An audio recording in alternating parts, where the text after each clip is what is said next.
1,00,000 మంది శివభక్తులతో కలిసి మహారుద్రాక్ష పూజలో పాల్గొనండి. వెంటనే కాల్ చేసి మీ పేరును నమోదు చేసుకోండి. నమస్తే, welcome back to Suman TV. Texas లో ఉంటున్న ప్రతి భారతీయుని వెళ్ళగొడతాం. ఫ్లోరిడా రిపబ్లికన్ పార్టీ నాయకుడి వివాదం ఏంటి? మెడికల్ డిపోర్టేషన్, అమెరికాలో ఉంటున్నటువంటి ఎన్ఆర్ఐలకు కొత్త చిక్కు. మరి L1 వీసాతో వచ్చి H1B వీసాకి చేంజ్ అవ్వచ్చా? ఏ టెక్నాలజీతో అమెరికన్స్ కి టాలెంట్ కొరత ఉందా? H1B వీసా ఫీజు పెంచిన తగ్గని డిమాండ్, USA వర్సెస్ ఇండియన్స్. మరి వీటన్నిటిపైన ఒక క్లారిటీ ఇవ్వడానికి ఈరోజు మనతో పాటు ఉన్నారు special guest, founder and chairman of global Telangana association నుంచి విశ్వేశ్వర రెడ్డి గారు. నమస్తే సార్. నమస్కారం సార్, అమెరికాలో ఉంటున్నటువంటి ఎన్ఆర్ఐలకి ఇప్పుడు కొత్త చిక్కు వచ్చి పడింది అంటున్నారు. ఈ మెడికల్ డిపోర్టేషన్ అంటున్నారు కదా, ఏంటి సార్ అసలు? యూజువల్గా ఎలా ఉంటుందంటే, మనకు గ్రీన్ కార్డ్ ప్రాసెస్ అయ్యేటప్పుడు కానీ ఇంతకంటే H1B ప్రాసెస్ అయ్యేటప్పుడు కూడా ఏంటంటే మెడికల్ బ్యాక్గ్రౌండ్ చెక్ చేస్తుంటారు. ఎస్పెషల్లీ గ్రీన్ కార్డ్ ఇచ్చే ముందు మాత్రం తప్పకుండా మనకు మెడికల్ డాక్టర్ దగ్గరికి వెళ్ళి ఒక రిపోర్ట్ తీసుకురమ్మని చెప్తారు. ఆ రిపోర్ట్ను 485 అప్పుడు అడ్జస్ట్మెంట్ ఆఫ్ స్టేటస్, అంటే గ్రీన్ కార్డ్ ప్రాసెస్లో పర్ము 140 485 ఉన్నప్పుడు 485 easy basically adjustment of status. ఆ టైంలో మెడికల్ రికార్డ్స్ చెక్ చేస్తారు. తర్వాత బ్యాక్గ్రౌండ్ చెక్ చేసుకుంటారు, వాళ్ళ హెల్త్ ఏమైనా కండిషన్స్ ఉన్నాయా, అంటే ఇది గ్రీన్ కార్డ్ ఇవ్వడానికంటే ముందు జరుగుతుంది. సో అక్కడ ఏదైనా కన్సర్న్స్ ఉండి దాని మేజర్గా ఇంపాక్ట్ ఉంటుంది అనుకుంటే దాని రకంగా యాక్ట్ చేస్తారు. అప్పుడు గ్రీన్ కార్డ్ క్యాన్సిల్ చేయడం కానీ, గ్రీన్ కార్డు రిలేటెడ్ ప్రాసెస్ని ఆపేయడం కానీ ఉంటుంది. అంటే ప్రాపర్ మెడికల్ రికార్డ్స్ లేవనుకోండి, మేజర్ కన్సర్న్స్ ఉంటే గ్రీన్ కార్డ్ ఇవ్వరు. సో కాకపోతే 98% ఇండియన్స్కి ఏమి ఇబ్బంది ఉండదు. ఈ ఇండియన్స్ పీపుల్ చాలా అంటే హెల్తీ కాన్షియస్ పీపుల్ కదా, సో పెద్ద దాని మీద ఇష్యూ లేదు. కానీ జనరల్ సెట్టింగ్ ఇన్ మెక్సికో వాళ్ళైతే మనలాగా అంత లాంగ్ ఏజ్ సర్వైవబిలిటీ ఉండదు. సో అక్కడ కొంచెం కన్సర్న్స్ ఉన్నాయి.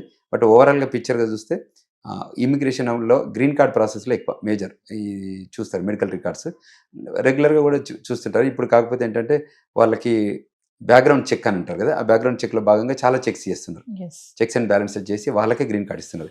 H1B ప్రోగ్రామ్కి అంత సీరియస్నెస్ ఉంటుంది కానీ, బట్ గ్రీన్ కార్డ్ ఇచ్చే ముందు మాత్రం చాలా వెరిఫై చేసుకుంటారు. ఒకసారి గ్రీన్ కార్డ్ ఇచ్చిన తర్వాత మళ్ళీ అంత సీరియస్గా పట్టించుకోరు until and unless you engage in big subject అయితే తప్ప. అంటే ఒక ఎన్ఆర్ఐని డిపోర్ట్ చేయాలి అంటే ఏముండాలి సార్? రీజన్స్ ఏముంటాయి? అంటే F1 మీద వచ్చారా, H1 మీద వచ్చారా, గ్రీన్ కార్డ్ మీద వచ్చారా, న్యాచురల్ సిటిజన్షిప్ వచ్చాక వాళ్ళు చేస్తున్న వయలేషన్స్ ఏంటి. సో యూజువల్గా ఏంటంటే ఈ CBP ఆఫీసర్స్ కానీ, ఐస్ ఆఫీసర్స్ కానీ వ్యాలిడేట్ చేస్తుంటారు.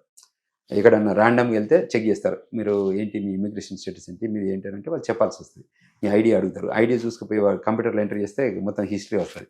సో అటువంటిది సిచ్యువేషన్లో కొద్దిగా గైడెన్స్ తీసుకోవాలని మేము విజ్ఞప్తి చేస్తున్నాం, ఎందుకంటే అది ఇంపార్టెంట్ ఇన్ లైఫ్లో, కెరీర్లో. బట్ మేజర్గా ఏంటంటే ఏదైనా ఇన్ఫర్మేషనల్ సేకే, అంతేగాని రియాలిటీ వేరే ఉంటుంది, భిన్నంగా ఉంటుంది. మామూలుగా అంటే ఎన్ఆర్ఐ అంటే ఇంకా సెటిల్ అయిపోయారు, వాళ్ళకి ఎటువంటి ప్రాబ్లమ్స్ ఉండవు, ఇంకా వాళ్ళని ఎవరు టచ్ చేయరు అని అంటా ఉంటారు కదా సార్. మరి ఎన్ఆర్ఐస్ వేరు, పర్మనెంట్ రెసిడెంట్ వేరు, సిటిజన్షిప్ వేరు.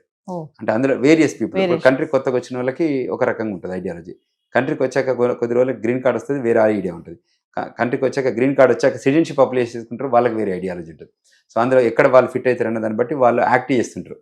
సో మనం వాళ్ళకే ప్రాపర్ గైడెన్స్ ఇచ్చి, అమ్మ మీరు ఈ స్టేటస్లో ఉన్నారు, మీకు ఇంత ఫ్యూచర్ ఉంది అది చెప్తే వాళ్ళు కూడా వింటారు. It's not major in drug dealing, it's not major in human బాడీలో ఇంజురీ, అటువంటివి కావు కదా. సో అది పెద్ద ఇష్యూ కాదు. ట్రంప్ ప్రెజెంట్ తీసుకునే కొన్ని డెసిషన్స్ ఉన్నాయి కదా సార్, ఎప్పటికప్పుడు మారుతూ ఉంటాయి. మరి వాటి వల్ల కూడా వీళ్ళకి ఏమైనా ప్రాబ్లమ్స్ ఉంటాయా ఎన్ఆర్ఐస్కి? యూజువల్గానైతే ఎగ్జిక్యూటివ్ ఆర్డర్స్ తీసుకుంటారు. ఎన్ఆర్ఐస్ స్పెసిఫిక్గా ఇండియన్స్లలో కూడా స్పెసిఫిక్గా తెలంగాణ వాళ్ళకి ఒక మేజర్ వేరే కన్సర్న్స్ ఉంటాయి. సో అవి అడ్రస్ చేస్తుంటారు తప్ప గ్లోబల్ ఇష్యూస్ అని తీసుకొచ్చి హైదరాబాద్లో పెట్టరు. గ్లోబల్ కాన్సులేట్లో, US కాన్సులేట్ ఉంది కదా హైదరాబాద్, దట్ విల్ అడ్రస్ ఇక్కడ ఉన్న eco financial issues, political issues అని అక్కడికి చేరవేస్తుంటుంది ఎప్పటికప్పుడు. So that's the reason. ఇది ఇప్పుడు వీళ్ళ హాస్పిటల్కి వెళ్ళినప్పుడు డీటెయిల్స్ ఇస్తారు కదా సార్, ఏదైతే డీటెయిల్స్ ఉంటాయి, నేమ్ కానీ ఇవన్నీ కూడా డైరెక్ట్ ఐసీకి వెళ్ళిపోతాయి అని చెప్పేసి కూడా అంటున్నారు. అలా కూడా ఈ మెడికల్ డిపోర్టేషన్ చేయొచ్చు దీనివల్ల కూడా అని అంటున్నారు సార్. మరి అంటే యూజువల్గా they have every right to deport, there is no second to it if they validate.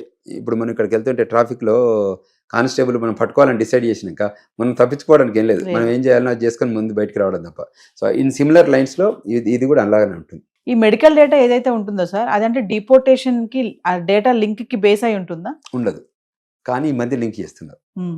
ఒకప్పుడు లేదు, ఒకప్పుడు అసలు డేటానే లేదు. ఇప్పుడు డేటా క్రియేట్ అయింది, సాఫ్ట్వేర్ కంటెంట్ క్రియేట్ అయింది, తర్వాత ఆర్టిఫిషియల్ ఇంటెలిజెన్స్ టూల్స్ వచ్చాయి.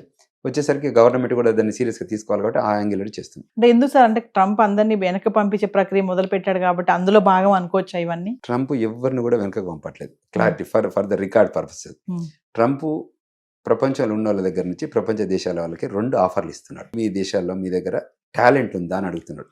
You have extraordinary talent, please do come to the United states. లేదు, మా దగ్గర టాలెంట్ లేదు. Do you have money, treasure, talent treasure ఉందా అని అడిగే. సో ట్రెజర్ కూడా ఎలా ఉంటుందంటే మీకు ఫైనాన్షియల్ న్యూ మనీ అన్నట్టు, అంటే మనీ లాండరింగ్ రిలేటెడ్ లేకపోతే ఇటువంటి అన్టాక్స్డ్ పెయిడ్ డబ్బు అడగరు, ట్యాక్స్ పెయిడ్ మనీ కావాలి. సో ఆ యాంగిల్లో EB-5 ప్రోగ్రాంలో వాళ్ళు వెరిఫై చేసుకుంటారు. సో అందులో భాగంగానే ఈ డెసిషన్ తీసుకుంటారు. So coming to NRF life గురించి మాట్లాడుకుంటే ప్రెసెంట్ టైంలో ఎలా ఉంది అంటారు? అక్కడ వాళ్ళకి సేఫ్ అండ్ సెక్యూరిటీ ఉంది అనుకోవచ్చు అంటారా? చాలా సేఫ్టీ ఉంది, చాలా సెక్యూరిటీ ఉంది. ఓన్లీ కన్సర్న్స్ ఏంటంటే ఎక్కడైతే ప్రిస్క్రైబ్డ్ ప్లేసెస్ ఉంటాయో వాటి దగ్గరికి మీరు వెళ్ళొద్దు. మీరు అక్కడికి వెళ్ళిన పర్పస్ మాస్టర్ చేయడానికి, మీరు ఓన్లీ ఫోకస్ ఆన్ మాస్టర్సే చేయండి. అది కాకుండా మళ్ళీ వేరే ఒక ఏదైనా ఆలోచన విధానం పెట్టుకుంటే అది మీకే ఇబ్బంది అవుతుంది అనే ఉద్దేశం అని చెప్తున్నాం. సో మేము ఒక 20 ఏళ్ళ నుంచి ఉన్నాం. మేము కూడా గైడ్ చేస్తాం వాళ్ళకి. మీరు ఈ ఇయర్లో ఇట్లుంటే బాగుంటుంది, ఈ ఇయర్లో ఇట్లా బాగుంటుంది అని చెప్తే దాని ప్రకారం గైడ్ చేస్తాం, వాళ్ళు ఫాలో అవుతుంటారు. అక్కడక్కడ సమ్ పర్సంటేజ్, ఇప్పుడు because of the large volume of the people some percentage occurrence will be there. ఆ అకరెన్స్ని మనం మొత్తం ప్రైమరీగా మొత్తం కంపెనీకి చూపించుకోలేం కదా, Yes. అదే జరుగుతుంది. Thank you sir. Thank you very much.